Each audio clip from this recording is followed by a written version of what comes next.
Interações intermoleculares.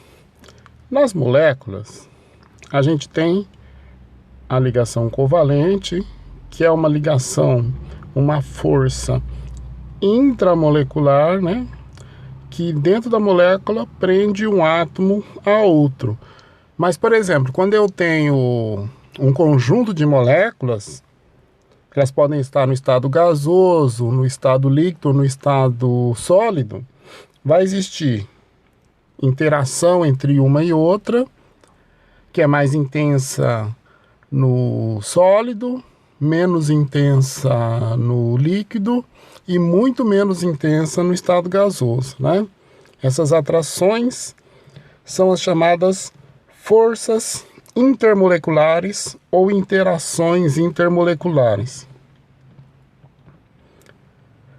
Quando o sólido se transforma em líquido e o líquido se transforma em gás, ocorre um aumento no distanciamento entre as moléculas e também um aumento no nível de desorganização. Quando a gente aquece um conjunto de moléculas, as moléculas vão ganhando energia e com essa energia cinética que elas ganham, elas conseguem vencer as atrações intermoleculares e vão se distanciando uma das outras. Mas elas só quebram, diminuem de intensidade as interações intermoleculares. As ligações dentro da molécula, aquela ligação covalente que liga um átomo no outro na molécula, permanecem sem ser quebradas. Aqui a gente tem uma outra representação mostrando essa questão que quanto maior a temperatura, maior a energia das moléculas e maior também vai ser o distanciamento entre elas.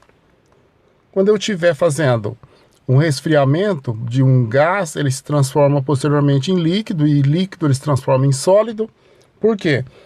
Porque com a diminuição da energia das moléculas, elas não conseguem mais se manter distantes, o distanciamento diminui, né? Isso é um efeito da diminuição da temperatura. Aí está uma foto, né, do Van der Waals, é um cientista que se dedicou a estudar as interações intermoleculares, né? Polar é sempre polar, dipolo. O que é o dipolo? É aquela molécula que tem um polo positivo e um negativo. Aqui está exemplificado o HCl, molécula diatômica, né, para simplificar um pouco as coisas. O cloro é o mais eletronegativo, então puxa o par de elétrons mais para próximo dele. Como ele puxa o par de elétrons mais para próximo dele, a gente tem então que o cloro é o polo negativo. Por ficar mais pobre em elétrons, o hidrogênio é o polo positivo. As ligações intermoleculares, as atrações entre moléculas que a gente chama de dipolo, porque tem dois polos nela, né, o positivo e o negativo, a gente chama de interação dipolo-dipolo, essas interações atrativas. Existe um dipolo permanente que é mais intenso que os outros, né? Esse dipolo permanente, que é mais intenso que os outros, é chamado de ligação de hidrogênio. Antigamente era conhecido como ponte de hidrogênio. Em alguns livros mais antigos você ainda tem essa denominação. O que vai acontecer? É o tipo de ligação, de interação, de atração entre moléculas que vão ter a ligação NH, que é uma ligação bem polar, a ligação OH, ligação também bastante polar, e a ligação FH. Então, essas três situações presentes nas moléculas, elas vão individualmente definir que aquela molécula apresenta, então, a possibilidade de fazer ligação de hidrogênio. A ligação de hidrogênio, como a gente está comentando, é uma ligação intermolecular. Ela atrai, aquela molécula atrai uma outra. Então, eu estou vendo aqui uma molécula, outra molécula de água, e a atração intermolecular, essa ligação de hidrogênio, é essa aqui, ó. E essa atração que está acontecendo entre elas. Aqui a gente vê moléculas de amônio, NH3, que tem a ligação NH, a atração entre elas também é a ligação de hidrogênio, e aqui entre moléculas de HF. Então a gente tem aqui também a ponte de hidrogênio, né? Que seria, atualmente falando, ligação de hidrogênio. Então, a gente viu os dipolos permanentes, o dipolo permanente especial, que é a ligação de hidrogênio, e a gente tem aquelas moléculas apolares. Ah, será que não existe atração entre as moléculas apolares? Existe sim. Com a agitação das moléculas, elas estão sempre trombando, se movimentando, e a eletrosfera, ela não é uma coisa rígida, ela se molda à situação de atração, de colisão, de repulsão. Então, essas moléculas que são apolares, elas podem se deformar, formando polo positivo e negativo, que são polos que são instantâneos, momentâneos, mas suficientes para que ocorra atração entre essas moléculas. Tanto é que eu posso transformar mesmo moléculas apolares como o CO2 em sólidos, que é o gelo seco, né? Então aqui a gente vê, ó, a deformação que essas moléculas podem sofrer. O que a gente nota aqui? Que nessa molécula o núcleo está deslocado, ele não está no centro da molécula. Nisso ele polariza a molécula vizinha, trazer a eletrosfera dela, tornar a parte que está do lado direito aqui mais intensamente povoada de elétrons. Então, mesmo moléculas apolares, elas têm na realidade interações atrativas ou forças intermoleculares. Agora, essas forças de atração são menos intensas que os dipolos permanentes e muito menos intensas que os dipolos permanentes especiais, que são aqueles que têm a possibilidade de formar a ligação de hidrogênio, que é quando a molécula tem a ligação NH, FH ou OH. Aqui a gente repete, né, a ordem de intensidade. Então esse dipolo induzido, que é dipolo instantâneo, que é questão de moléculas apolares, é menos intensa do que a interação dipolo-dipolo, que são as polares, assim, dizer comuns, né?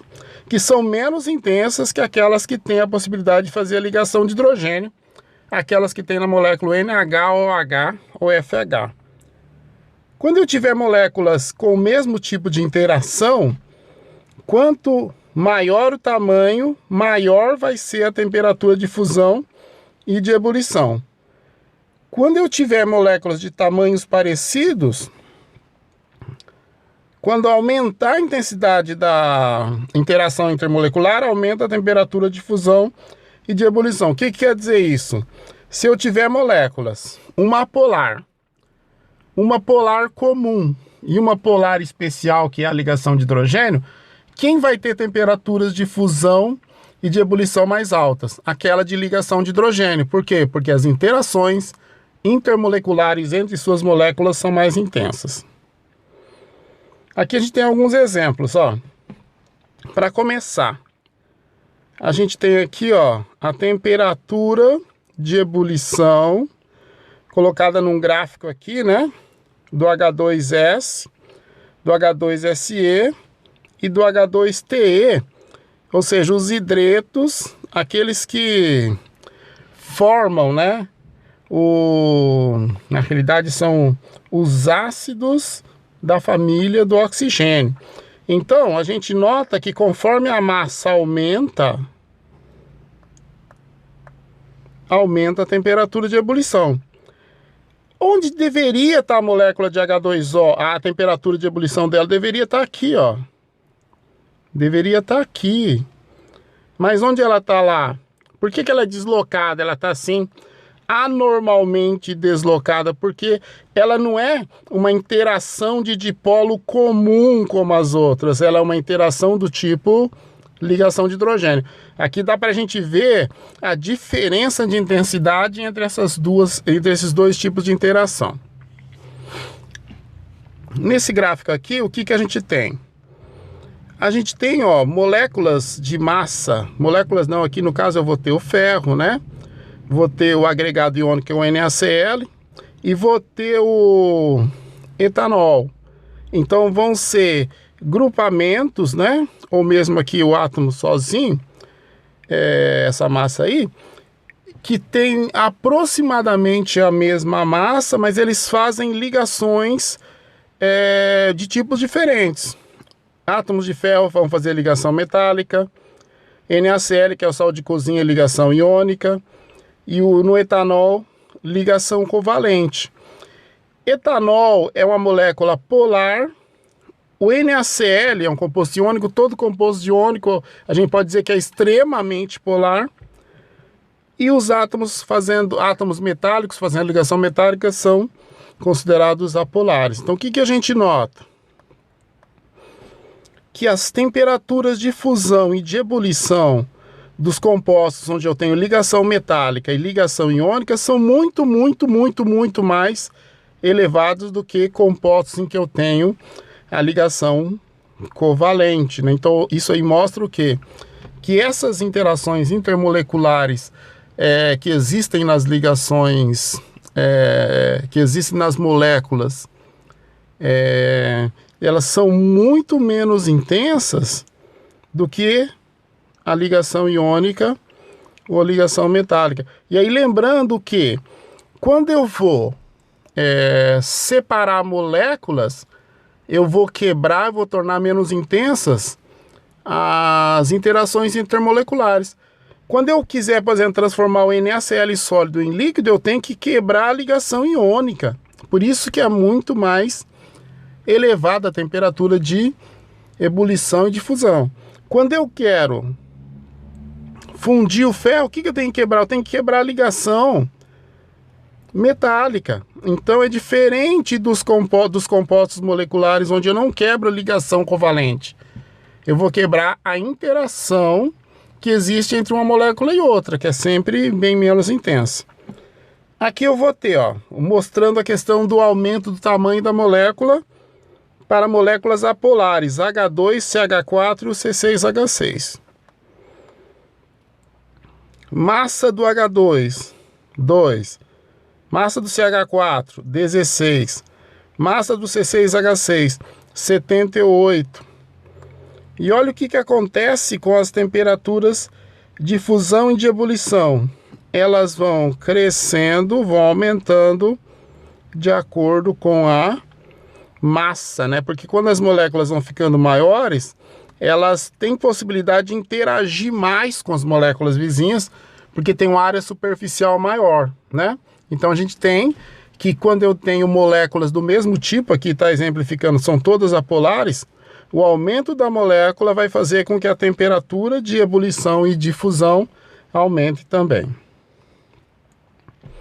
Solubilidade, como é que funciona esse negócio de polaridade? Semelhante dissolve semelhante. Solvente polar dissolve substância polar. Solvente apolar dissolve substância apolar. Aqui o que a gente tem, a água não consegue dissolver o óleo, por quê? Porque a água é polar, mas o óleo é apolar. E aqui a gente tem que a água ela pode dissolver com muita facilidade o etanol. Por quê? Porque o etanol é uma molécula também fortemente polar, né? Então polar dissolve polar. Semelhante dissolve semelhante, é uma regrinha que existe na química. Solventes polares dissolvem substâncias polares. Solventes apolares dissolvem substâncias apolares. Lembrando, compostos iônicos são extremamente polares, então eles são solúveis em solventes polares. E os metais, né, da ligação metálica, eu vou ter então que eles são apolares, então os metais não podem ser dissolvidos em água, por exemplo, que é uma substância polar. Polar e apolar podem conviver, podem estar presentes na mesma molécula? Sim. Como é que funciona isso? Lá atrás que a gente estudou que o CH4 ele é uma molécula tetraédrica e apolar. Aí tudo que tem composição CH, a gente considera apolar, né? Como se fosse uma herança do CH4. Essa parte aqui só tem CH, então isso aí é uma parte apolar. Essa parte aqui só tem CH, então essa parte aqui ela é apolar. Só que a gente viu que OH tem a possibilidade de fazer ligação de hidrogênio, então essa parte é polar. OH tem a possibilidade de fazer ligação de hidrogênio, então essa parte é polar. Então a gente pode dizer que existe a possibilidade de porções apolares conviverem na mesma molécula com porções polares. Aí o que a gente pode dizer aqui da solubilidade dessas duas substâncias? Ó, a unidade de solubilidade é quantos gramas da substância eu consigo dissolver em 100 gramas de água. O etanol eu consigo dissolver o quanto eu quiser em água. A solubilidade do etanol em 100 gramas de água é infinita.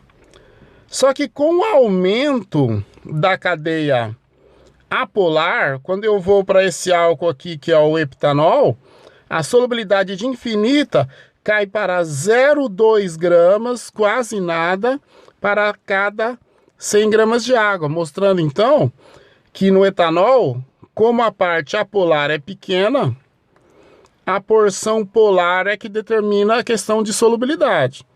Só que quando eu aumento muito a cadeia apolar, é o apolar que passa das cartas e a solubilidade disso aqui em água, que é um solvente polar, passa a ser quase zero. Ok?